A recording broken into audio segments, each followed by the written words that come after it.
Welcome to Xishan একাডেমিতে স্বাগত।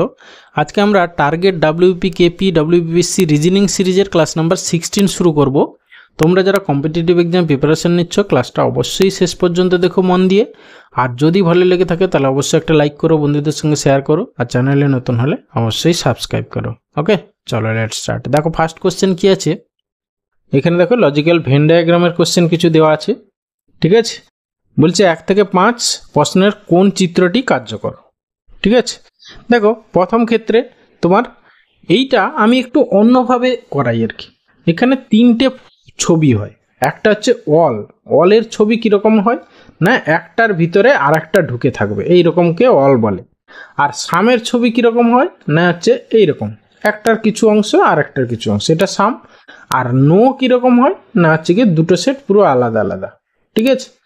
দেখো তাহলে প্রথম ক্ষেত্রে জেব্রা তৃণভোজী প্রাণী, তাহলে তৃণভোজী প্রাণীর মধ্যে জেব্রা পড়ে যাচ্ছে, তাহলে এটা হবে কি ওয়াল, একটা ওয়াল হয়ে গেল। আবার তৃণভোজী প্রাণী আর সিংহ, তৃণভোজী প্রাণী তো আর সিংহ নয়, তাহলে এখানে হচ্ছে কি নো, একটা ওয়াল একটা নো, ঠিক আছে। আর জেব্রা আর সিংহ এটাও আলাদা আলাদা, তাহলে দুটো নো পেয়ে গেলে, তাহলে দুটো নো একটা ওয়াল, ঠিক আছে। দুটো নো একটা ওয়াল, দেখো অপশান ডি এর যে ছবিটা এখানে দেখো প্রথম সেটের সঙ্গে দ্বিতীয় সেট হচ্ছে ওয়াল হয়ে আছে, আর প্রথম আর দ্বিতীয় সেটের সঙ্গে দেখো তৃতীয় যে সিংহ তার সঙ্গে কোনো সম্পর্ক নেই, আলাদা আলাদা, তাহলে এখানে অপশান ডি হবে অ্যান্সার। ওকে, তারপরেরটা দেখো বিড়াল কুকুর মুরগি, এরা তিনটেই আলাদা আলাদা, তাহলে অপশান সি হবে, মানে নো সম্পর্ক, এদের মধ্যে কোনো সম্পর্ক নেই, তাহলে অপশান সি হবে দ্বিতীয়টার ক্ষেত্রে। তৃতীয়টা দেখো পৃথিবী বিশ্বব্রহ্মাণ্ড চাঁদ, ঠিক আছে। তাহলে বিশ্বব্রহ্মাণ্ড হবে, তার মধ্যে পৃথিবী আর চাঁদ আলাদা আলাদা, তাহলে সেক্ষেত্রে ছবিটা কোনটা হবে না অপশান এ হবে। দেখো এর ছবিটা পুরো বিশ্বব্রহ্মাণ্ড বাইরে, ভিতরে পৃথিবী আর চাঁদ আলাদা আলাদা, ঠিক আছে। তাহলে সেক্ষেত্রে অপশান এ হবে অ্যান্সার কোশ্চেন নম্বর 3 এর।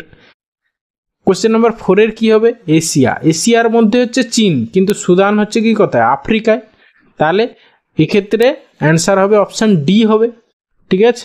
অপশান ডি দেখো। এরপরে হচ্ছে যুবক গায়ক অভিনেতা, ঠিক আছে। এক্ষেত্রে কোন ছবিটা হবে, এক্ষেত্রে আমরা পাচ্ছি না এমনি বের করতে, তাহলে আমাদের ওই ফর্মুলা অ্যাপ্লাই করি। দেখো যুবক আর গায়ক, এখানে সাম সম্পর্ক, মানে কিছু যুবক হচ্ছে গায়ক, কিছু গায়ক যুবক। তারপরে আবার গায়ক অভিনেতা, কিছু গায়ক অভিনেতা, কিছু অভিনেতা গায়ক, সাম সম্পর্ক, ঠিক আছে। আবার হচ্ছে যুবক আর অভিনেতা, সেক্ষেত্রেও তোমার সাম সম্পর্ক, তিনটে সাম সম্পর্ক কি না ছবিটা হচ্ছে অপশান বি হবে অ্যান্সার, মানে অপশান বি।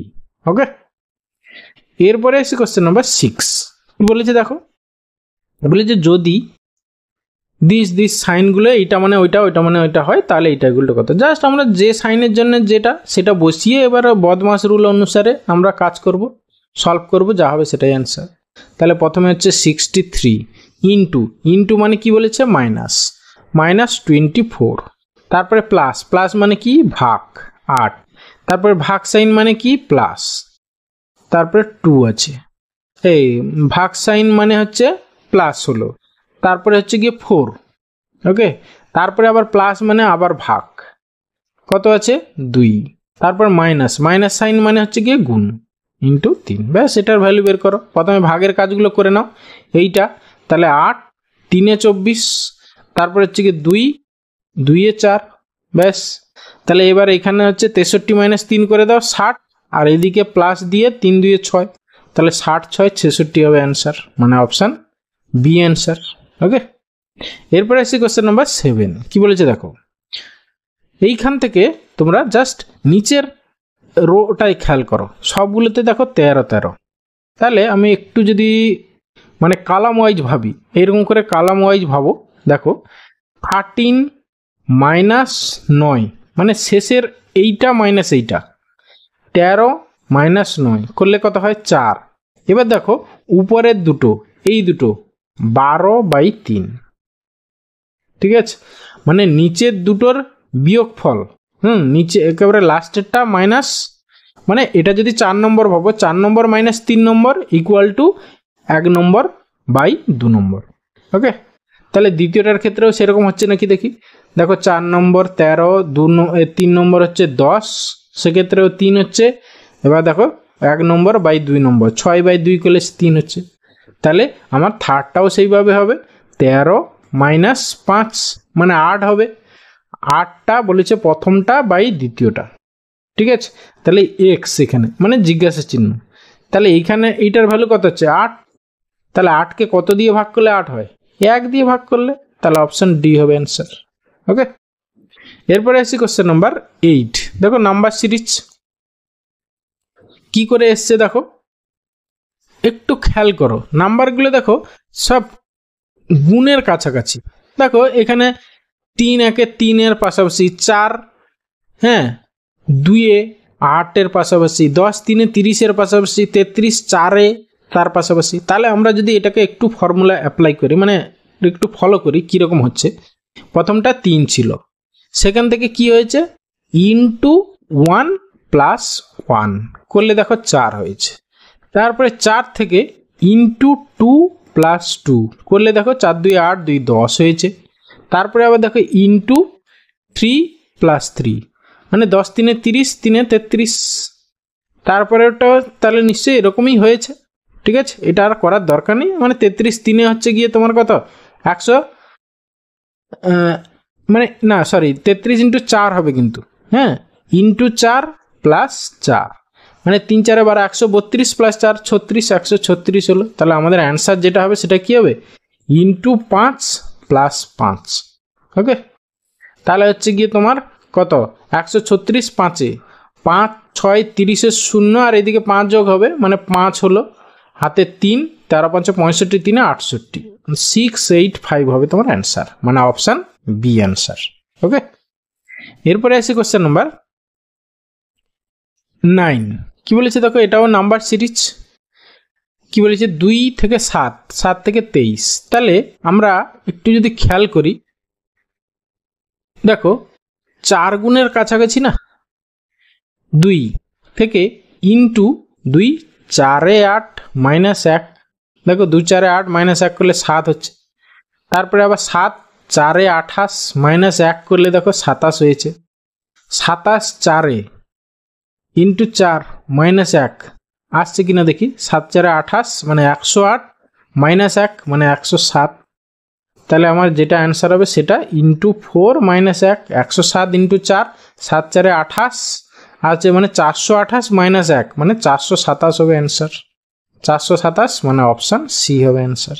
ওকে, এরপরে তারপরেও নাম্বার সিরিজ। কোশ্চেন নাম্বার 10 কি বলেছে দেখো, 5 থেকে 7 কি করে এসছে, 7 থেকে 11। একটু খেয়াল করো।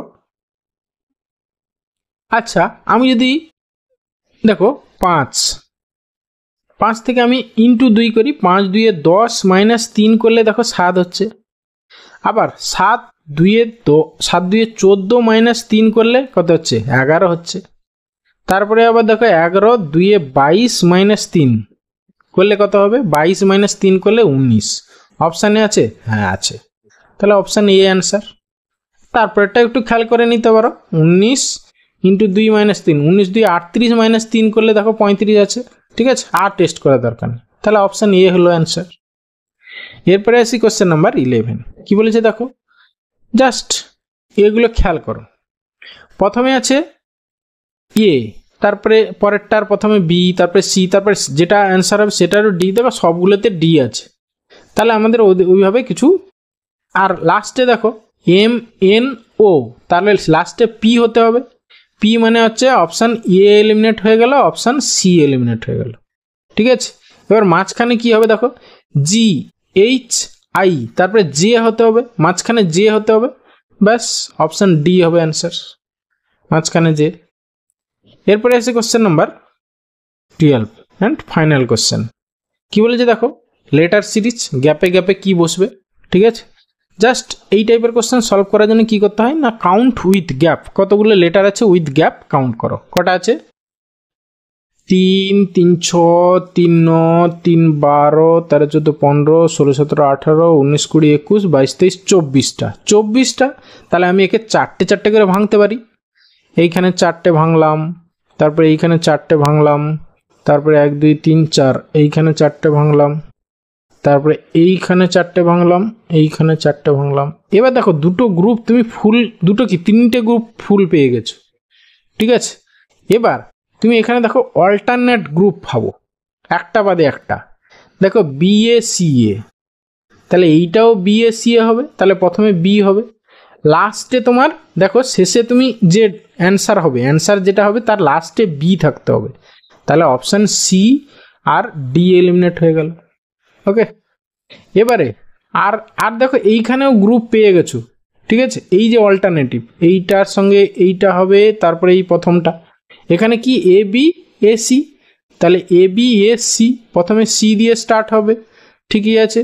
তারপরে এইটাও ABAC, তাহলে কি পেলে CACB, CACB মানে অপশান বি অ্যান্সার। ওকে।